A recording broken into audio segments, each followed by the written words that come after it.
Hello दोस्तों, कैसे हैं आप सब लोग। उम्मीद करता हूं काफ़ी अच्छे होंगे। तो दोस्तों, आज के इस वीडियो के अंदर हम रिव्यू करेंगे एक upcoming IPO, Caliber Mining and Logistics का आईपीओ, जो कि 17 से लेकर 21 जुलाई के बीच में ओपन रहेगा। तो सारी डिटेल्स लेंगे, अप्लाई करना चाहिए नहीं करना चाहिए, लॉन्ग टर्म लिस्टिंग है, सारी चीज़ जानेंगे। वीडियो ध्यान से देखिएगा। वीडियो शुरू करने से पहले टेलीग्राम, इंस्टाग्राम, व्हाट्सएप, फेसबुक सबके लिंक डिस्क्रिप्शन के अंदर ज्वाइन करके रख लीजिए, ताकि छोटा मोटा अपडेट जानकारी मिलती रहे।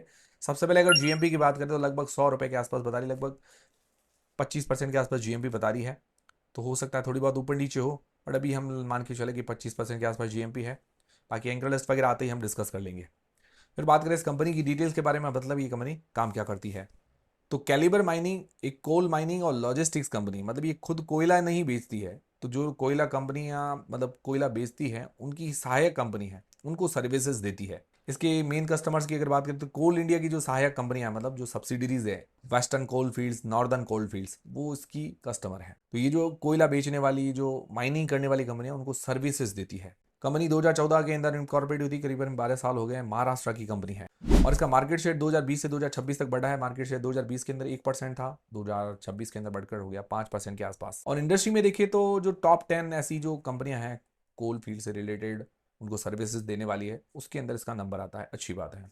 तो ओवरऑल कंपनी ठीक नजर आ रही है, मतलब कोयले से रिलेटेड सर्विसेज देना हो, लॉजिस्टिक सर्विस देना हो, इस कंपनी का काम करती है। ठीक है कंपनी। अब इसके फाइनेंशियल फंडामेंटल्स जान लेते हैं। फाइनेंशियल 2023 से 2026 तक दिए गए हैं। एसेट्स अगर देखें तो ईयर ऑन ईयर ग्रोथ देखने को मिल रही है। रेवेन्यू के अंदर भी हमें ईयर ऑन ईयर ग्रोथ देखने को मिल रही है। वही बात करें प्रॉफिट आफ्टर टैक्स की, तो उसके अंदर भी हमें ईयर ऑन ईयर ग्रोथ देखने को मिल रही है। प्रॉफिट मार्जिन अगर निकाले तो 2023 में 14%, 2024 में बढ़कर हो गए, बढ़कर नहीं हुए, मतलब मार्जिन कम हुए 10% के आसपास, बस इसका प्रॉफिट बढ़ा है। और 2025 में 9.1%, 2026 में 9.3%, मतलब 25 से 26 में मार्जिन भी बढ़ा है और प्रॉफिट करोड़ में बढ़ ही रहा है हर साल। फिर नेटवर्थ के अंदर ग्रोथ है। अभी नेटवर्थ करीबन 647 करोड़ रुपए की है। रिजर्व्स के अंदर भी ग्रोथ है, करीबन 594 करोड़ रुपए के रिजर्व्स हैं इसके हाथ में अभी।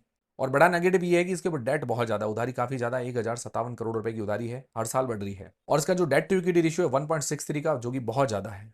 हालांकि आईपीओ के पैसे से थोड़ा बहुत डेट पे करेगी, बट आईपीओ के बाद भी बहुत ज्यादा डेट रह जाएगा। करीबन 208 करोड़ रुपए का डेट रीपेमेंट कर रही है, बट ये कम है। आने वाले टाइम में इसको इस पर फोकस करना पड़ेगा। डेट बहुत ज्यादा, ये बड़ा नेगेटिव है। बाकी आरओसी 16.6% के आसपास है। अब बात आती है वैल्यूएशंस की। तो जो इसने अपने पीयर्स मेंशन किए, उसके अंदर ये रेवेन्यू वाइज सबसे छोटी कंपनी है। हालांकि इससे छोटी एक कंपनी और है, बट ये काफ़ी छोटी कंपनी है। इसका पी 14 का है। अदर्स का अगर देखा जाए 4 से लेकर 97 के बीच में है। वैल्यूएशंस ठीक है, मतलब ज़्यादा महंगी तो नहीं है, ज़्यादा सस्ती भी नहीं है। प्राइस टू बुक इसका अगर निकाले तो 7 का है। अदर्स का 1 से लेकर 3.5 के बीच में है। मतलब प्राइस टू बुक वाइज ये थोड़ी हल्की हायर साइड इसकी वैल्यूएशंस नजर आ रही है। तो वैल्यूएशंस कह सकते हैं ओके ओके, मतलब ज्यादा महंगी भी नहीं, ज्यादा सस्ती भी नहीं। तो ये हो गया इसके फाइनेंशियल्स और फंडामेंटल्स। अब इस आईपीओ की डिटेल्स लें तो ये आईपीओ 17 से लेकर 21 जुलाई के बीच में ओपन रहेगा। 24 जुलाई को इस आईपीओ की लिस्टिंग है। फेस वैल्यू 10 रुपए पर आ रहा है। इसका प्राइस बैंड 402 रुपए से लेकर 424 रुपए के बीच में रखा गया है। 35 शेयर्स का लॉट है। इसका इश्यू साइज है 450 करोड़ रुपए का, जिसके अंदर फ्रेश इशू है 400 करोड़ रुपए के। ओएफएस है 50 करोड़ रुपए का, और उसका मार्केट कैप बनेगा 2700 करोड़ रुपए के आसपास का।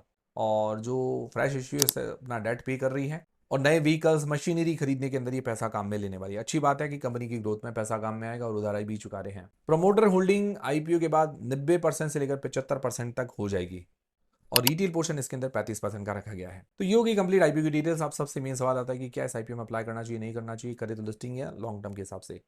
तो सबसे पहले जो लोग लिस्टिंग गेंस के हिसाब से अप्लाई करना चाहते हैं वो जान लेते हैं। तो देखिए, मेरी तरफ से कोई बाय सेल का रिकमेंडेशन नहीं है। जो भी आप डिसीजन बनाएं, अपनी रिस्क अपना एनालिसिस लगा के बनाएं। तो लिस्टिंग गेंस के हिसाब से हम जनरली 4 पैरामीटर्स देखते हैं। सबसे पहले अगर देखिए जीएमपी तो अच्छी बता रही है, तो जीएमपी के मामले में पूरा 1 पॉइंट मिल जाता है। वैल्यूएशंस ओके ओके, ज़्यादा सस्ती नहीं है, ज़्यादा महंगी नहीं। अभी 0 से आधा पॉइंट देते हैं, लगभग 1.5 पॉइंट बनता है अभी दो में से। बाकी एंकर्स पर सब्सक्रिप्शन आना बाकी, आती हम डिस्कस करेंगे। थोड़ा मुझे लगता है अभी वेट करना चाहिए भाई, एक दिन इसकी डिमांड वगैरह देख के हमें सोचना चाहिए। बाकी मेरी तरफ से कोई बाय सेल का रिकमेंडेशन नहीं है। फिर लॉन्ग टर्म के हिसाब से जो लोग अप्लाई करना चाहते हैं, तो पॉजिटिव्स नेगेटिव्स देख लेते हैं। पॉजिटिव में देखा जाए तो ये सर्विसेज देती है, थोड़ा सेक्टर अगर देखा जाए यूनिक है, और अपने सेक्टर में टॉप 10 जो कंपनियां उसके अंदर इसका नंबर आता है, और मार्केट शेयर भी इसका बड़ा है, ये अच्छी बात है। मार्जिन इसके ठीक है, मतलब 10% के आसपास के मार्जिन कम नहीं होते। बाकी फाइनेंशियली अगर रेवेन्यू प्रॉफिट के हिसाब से देखा जाए तो कंपनी अच्छी नजर आ रही है, उसके अंदर ग्रोथ है। तो ये इसके कुछ पॉजिटिव्स हैं। नेगेटिव्स क्या है? नेगेटिव्स देखिए, डेट बहुत ज़्यादा है, उधारी, और आईपीओ के बाद भी रह जाएगी। तो ये बड़ा नेगेटिव है। हालांकि ये एक अच्छा बात है कि भाई आईपीओ से थोड़ा बहुत पे कर रही है, बट उसके बाद भी काफ़ी ज़्यादा उधारी रह जाएगी। बाकी ये है कि वैल्यूएशंस थोड़ी और सस्ती लेके आते तो बढ़िया रहता। तो ओवरऑल ये चीज़ों का सुधार करना चाहिए था। एक तो डेट वो थोड़ा आने वाले टाइम में पे करे तो बढ़िया है। बाकी वैल्यूएशंस थोड़ी मुझे लगता है सस्ती लेके तो ज़्यादा बढ़िया रहता। तो लॉन्ग टर्म के हिसाब से एक दो रिस्क तो हैं, और इतना ज़्यादा मुझे लगता है कि भाई एकदम आंख बंद करके अट्रैक्शन नज़र नहीं आ रहा है। ठीक है, कंपनी नो डाउट कुछ अलग सेक्टर है, मार्जिन्स वगैरह अच्छे हैं, रेवेन्यू वगैरह अच्छी ग्रोथ है, वो कुछ चीज़ें अच्छी भी है। बाकी आप लोग क्या करने वाले, अप्लाई करेंगे नहीं करेंगे, कमेंट करके ज़रूर बताइएगा। मेरी तरफ से कोई बाय सेल का रिकमेंडेशन नहीं है, जो भी आप डिसीजन बनाए अपनी रिस्क अपना एनालिसिस लगा के बनाएं। तो मिलते हैं अगले वीडियो के अंदर। टेलीग्राम, इंस्टाग्राम, व्हाट्सएप, फेसबुक सबकी लिंक डिस्क्रिप्शन के अंदर है।